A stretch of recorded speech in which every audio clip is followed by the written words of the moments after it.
Okay, I'm addicted now.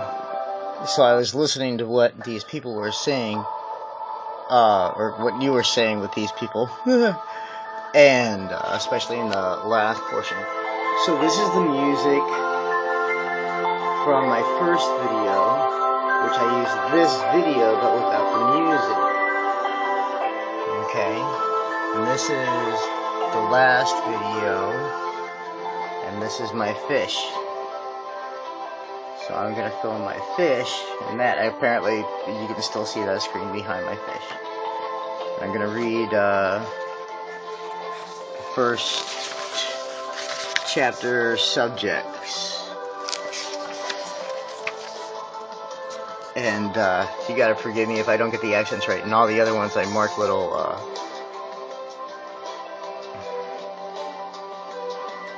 notes. Woodmill youths, to whom shall I minister? Are you wondering about our own purpose now that they are gone?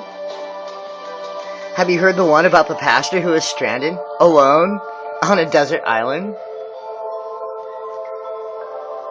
No, I have not. Neither have I. What is a minister when the minister is the only one left? Well, if he's our shepherd, then what is a pastor in his pasture? A disciple is still a disciple, even when the disciple has no disciples. I would rather not be stranded on an island, nor secluded in a monastery. There are benefits to retreats. We are not on a retreat.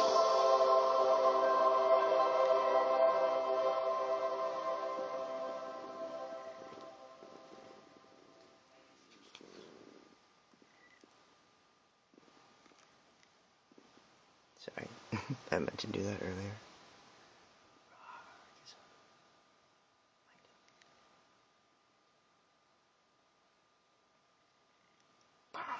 We're on the attack.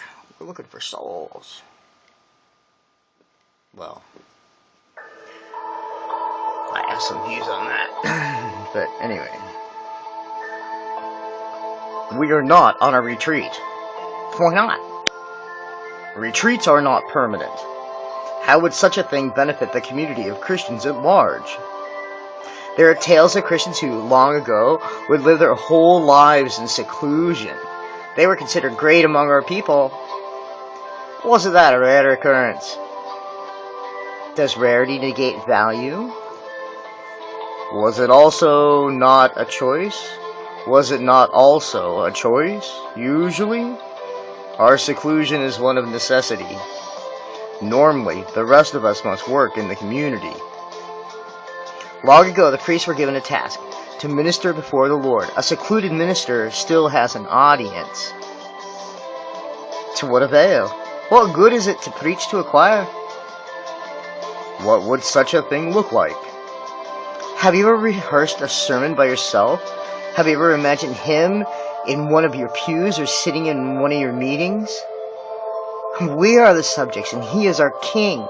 Jesus is our king. Are ministers sheep too? And who ministers to the ministers?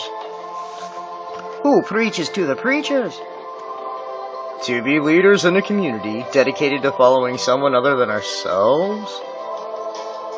What is this change? In this, I sense apprehension, as though a great expectation was focused on all with whom I interact. How might one go about ministry as though God were micromanaging every detail? And then how do I go about ministry as though he does not? Variable subjects.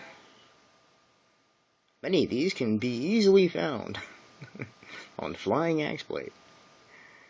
Alright. I've done John, Matthew, John, Timothy's in the future. I've done Peter, like twice. I just did Ephesians. Ignatius is not in the future.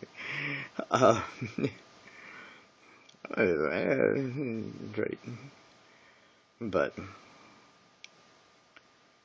I'm not in First Chronicles at all.